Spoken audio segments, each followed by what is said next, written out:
So why don't you, kick your shoes off? Lie back. Have a nice glass of warm milk. Feel free to drift off anytime. I mean, after all, what's the worst thing that can happen if you fall asleep, huh?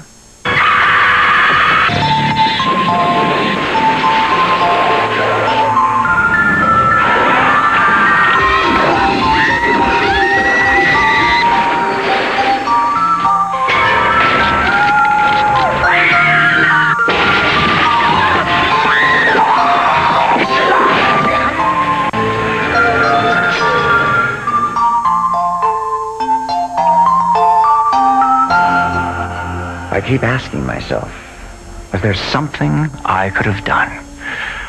Oh, but he seems so alive. He always took such good care of himself.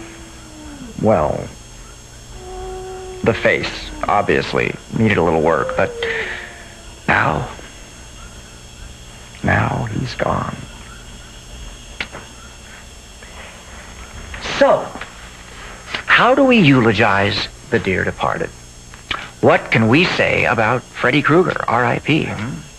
He was a great movie monster, I guess, like Frankenstein or Dracula.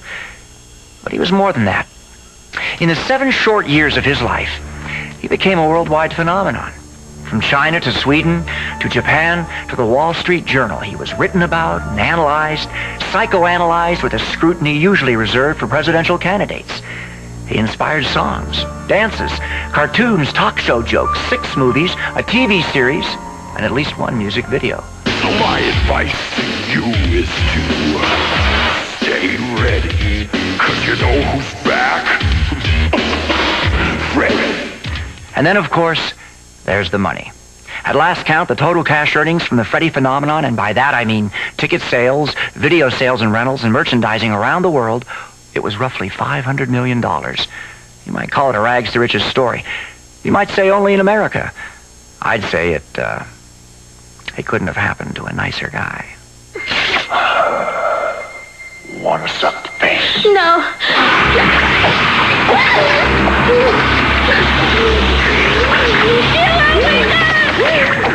The whole idea of A Nightmare on Elm Street and Freddy Krueger has literally infused itself into the American culture, and I guess this was and is a day and age when there's lots of real nightmares around.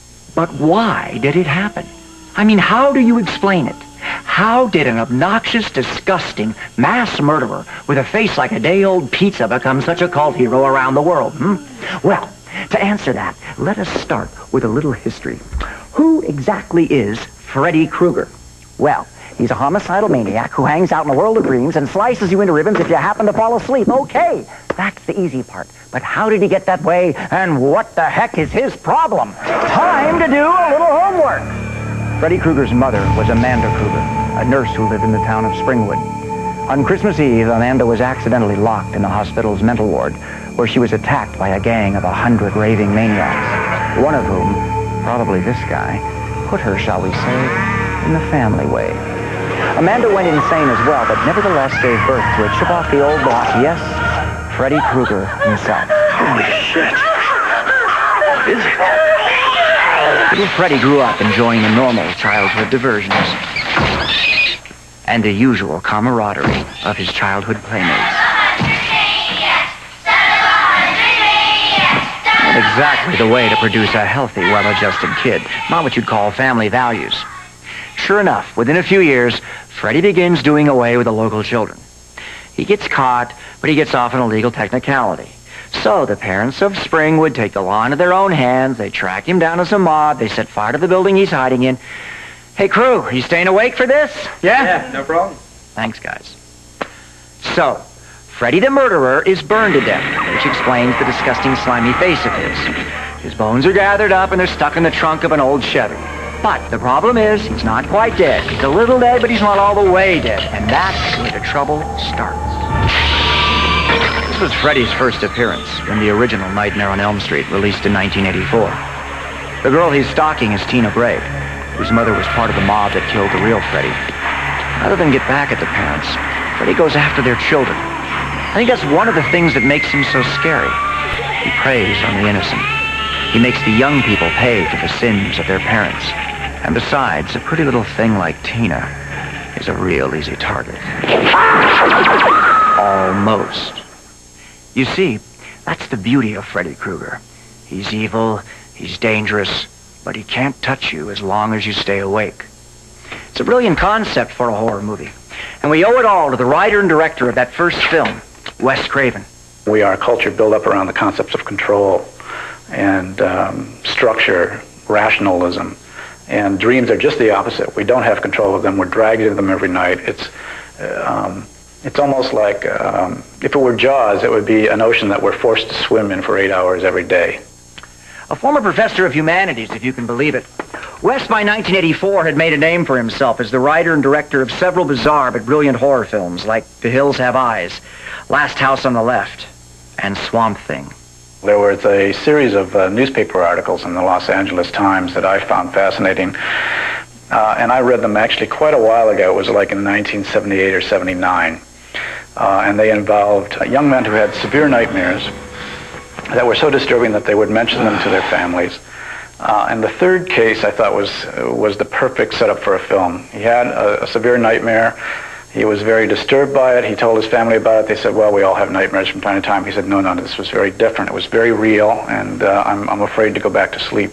And stayed awake 4 days, 5 days. And finally, after almost a week awake, he fell asleep. They looked in. They saw he was asleep. Everybody breathed a sigh of relief and went to bed. In the middle of the night, they heard screams thrashing around in his room. They ran in, and suddenly it was silent, and they got to him, and he was dead. What Wes achieved in that first film, which other talented directors like Rennie Harlan, Jack Shoulder, and Chuck Russell picked up on later in the series, is that remarkable feeling of being inside a dream. The way the images float one into another without any rational logic, but with a sort of subconscious logic that we all recognize from our own dreams. Part of this, the filmmakers accomplished through lighting. Notice how bright and all-American the real world of Springwood looks compared to the dark, shadowy world that Freddy dwells in. In the world of dreams, anything goes. Anything can happen. And because of that, the directors, the designers, and the actors are all free to let their imaginations go. And then, of course, there's the special effects. Looking at all 6 of the Nightmare films is practically a textbook in state-of-the-art movie magic accomplished by the finest talents working in the business today. Some of the effects are as complicated as they look, requiring months of planning and thousands of dollars, while others are deceptively simple. One of my favorites is this scene from part 1.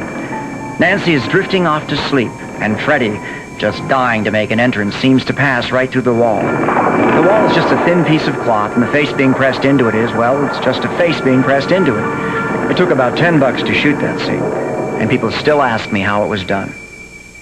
It's easy to forget that when the original film was released back in 1984, there was none of the hype that surrounded the subsequent releases.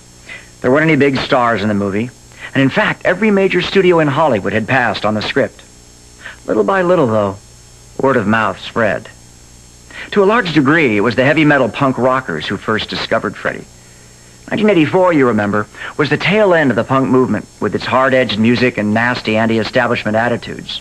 Well, Freddy was mean-spirited and nasty, unapologetic and completely unsentimental. What the punkers saw him attacking was this leafy suburban world of Elm Street, USA, with Dick and Jane and its happy white bread faces. I think that kids began to realize that if this was something that parents thought was abhorrent, and it had that sort of sardonic wit to it, that it was something that they could embrace, as younger generations often do, to the chagrin of the older generation.